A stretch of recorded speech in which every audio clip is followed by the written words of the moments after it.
the growth of trees in a forest, you cannot just discuss it in terms of an isolated tree. The tree belongs to a forest, and the height to which it grows, is determined by everything in the forest, and believe it or not, includes everything from bacteria in the soil to animals, birds, snakes, insects, and so on. And you may ask, what about Darwin's law and all that? Well, Darwin's law of the fittest operates among species on a very large time scale, often hundreds of thousands of years, before one species wins over all the rest. But if you take a shorter time scale, say 10,000 years or so, the forest grows in such a manner that there is harmony in the overall growth. The lion may eat the deer, but nature maintains an overall balance, allowing for everyone to take, but they must also give. In other words, there is generally no free lunch. I stress this point because these days, the economics seems to be the winner takes all. Even recently, just as recently as last Sunday before last, I heard the head of Goldman Sachs appearing in an interview with Fareed Zakaria. And Fareed Zakaria was talking about economic inequity in America. And Goldman Sachs chief smiles and says, well, Fareed, in this day, you know, the winner believes he's entitled to take all. Some people suffer, we have to worry about them and all that.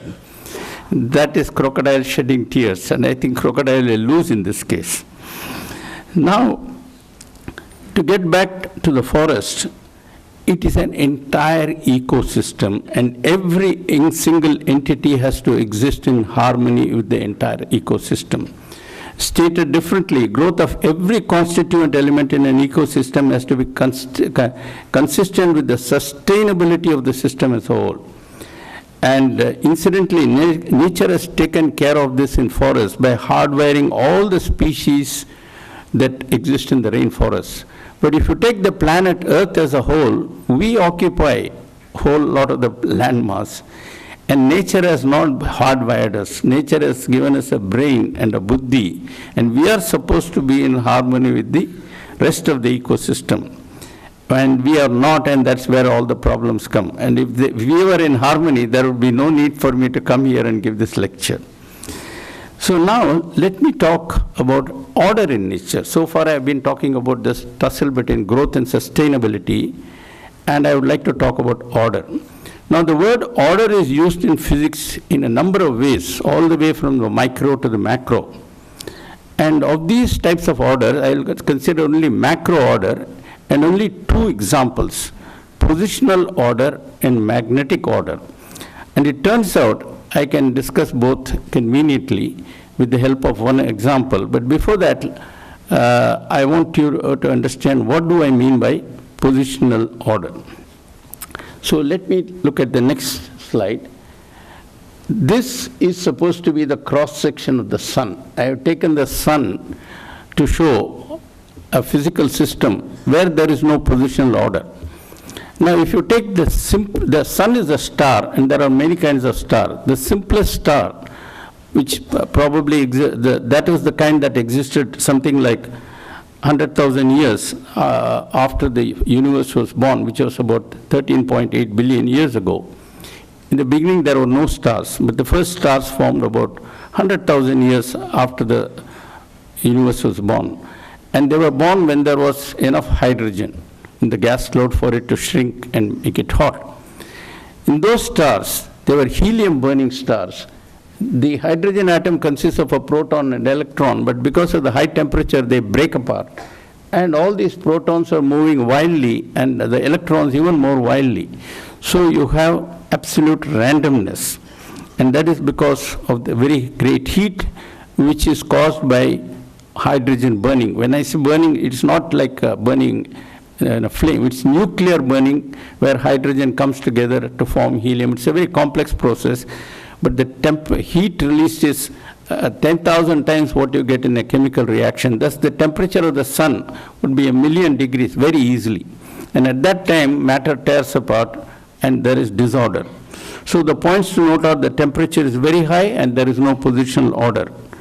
The take-home lesson is that at high temperatures, the particles move about at such high speeds that positional order is impossible. Let us now look at the next 3 slides. First, I go to the next slide. This shows a slide of quartz. The beautiful thing is it has got faces. Long before the atoms were physically discovered with electron microscopy and all that, the scientists in the 19th century figured out that the atoms must be arranged in lattices, otherwise you won't get these faces. By the way, this is a naturally found quartz, but you can now grow quartz in the laboratory also. And people collect these kind of quartz found in nature. And let us see the next slide. Here you have a crystal of silicon. Now this doesn't have faces because this was grown in a machine. And this fellow is handling this. You may say, well, why does he spend his time growing a silicon crystal? The next slide will give you a clue to it. This shows a slice of a silicon crystal. This will be roughly 20 centimeters across. The slice will be very thick, 1 millimeter or so. And this is very valuable because out of this slice of silicon, you can get about 100 chips. And those are the chips that power your iPad, which Satyajit is using, or the cell phones, which you all have in your pockets, and your TV sets and so on. So this silicon is just mud. Huh? Mud is silicate. From that, by refining, man has produced silicon crystals, and he is making use of them in many ways. Now, I was talking about positional order, so let us look at the structure of silicon. The next slide, please. This is a schematic. This is supposed to show silicon atoms. There are atoms at the edge of this cube, and there are atoms inside also. This structure is called by a certain name, and I will explain what that name is very shortly. But before that, let us suppose I replace every one of these silicon atoms by carbon. Suddenly you will get something very valuable. And why? Because when the silicon structure is given to carbon, it becomes diamond. Therefore, this structure is called diamond structure. Germanium, silicon, and carbon all have this structure. But then, when the carbon has it, it becomes very valuable.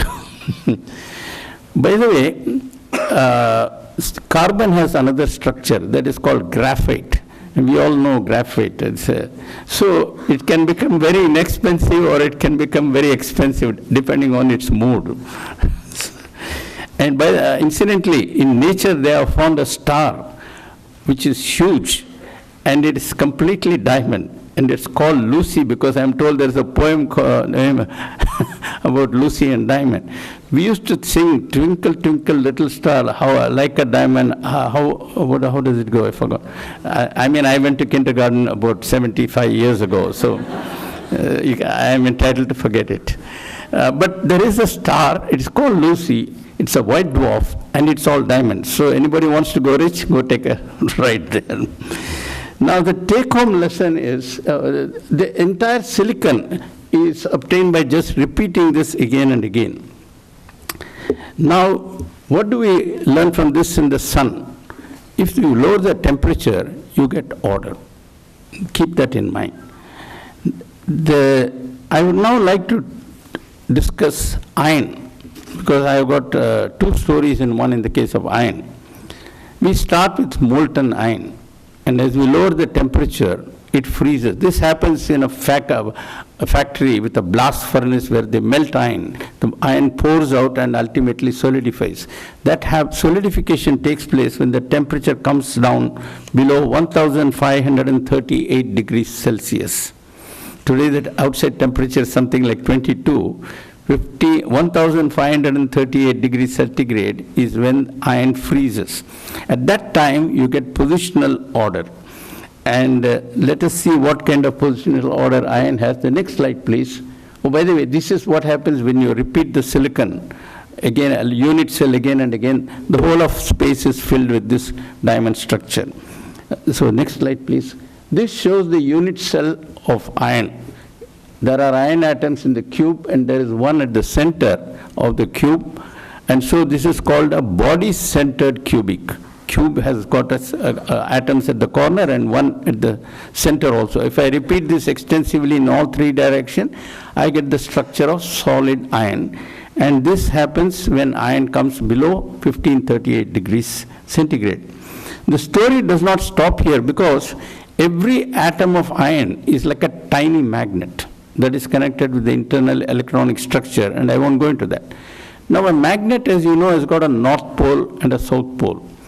The atomic magnet that iron is usually represented in the classroom by drawing an arrow, the arrowhead being the north pole and the bottom of the arrow being the south pole. So now the question is, as soon as you melt the iron and the iron freezes, there are all these magnets. Which way are they pointing? Are all the arrows pointing one way, or are they pointing in random directions? The answer is given in the next slide. Yes.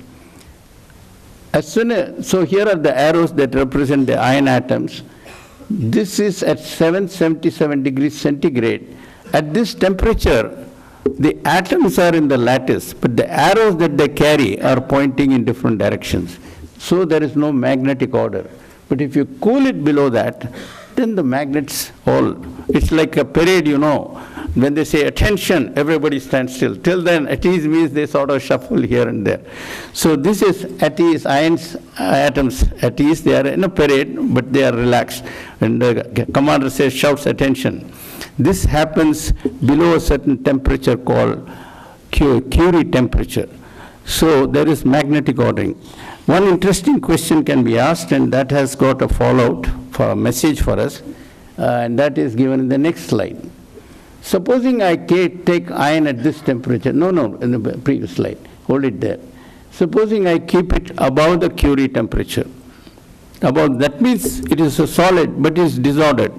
And now I bring a very strong magnetic field, then they are all in order. It's like, a country with a dictatorship. People tend to be chaotic, but if emergency is imposed, bad word here, I know, then people become order. Everybody come to office at time and so on and so forth. So very often we keep wishing for emergency. But the nature says, yes, I also have. But then there is a force required to keep people in the ordered state. Much better it is if they become self-organized. Now, let me review quickly all the lessons we have learned from nature. So let me go to the next slide. This is the first lesson. Stability along with indefinite growth is not possible. That's what we learned from the mountains. You can't have mountains as high as you want. By the way, there is a star called a neutron star. Its size is only 20 kilometers. But the density is there. Something like 1 cubic centimeter of the neutron star material will be 1 million tons. And Mount Everest on the neutron star will be about 2 centimeters high. That's all. Again, the same problem. So, when people say that indefinite growth is possible, as many economists, I would say it is false dogma. And it's as bad as being superstitious. If they call a villager superstitious, I will call many of the free market economists equally superstitious. Next slide, please. This is lesson 2. Spontaneous ordering always occurs, but at a low temperature. So if you have to once order in society, you had better cool it down. Otherwise, there are problems. Next slide, please. Order can be achieved at a higher temperature also, but then it calls for an external force. Military dictatorship, emergency, call it what you like. But then, after a while, it's difficult. So it's not a good option. Lesson 4. In an ecosystem, nature maintains overall balance. That is, all members of the eco club receive, but they also give back each individual species in its own way. In other words, an ecosystem is like a symphony orchestra. They all play their part. The symphony orchestra, everybody doesn't play the same instrument, but they all play their part and create the whole music. In a way, nature ecosystem runs like that, where humans are not present. But in the planetary ecosystem where humans are present, they are the only ones that disturb. So far, The ecosystem has never been disturbed by any species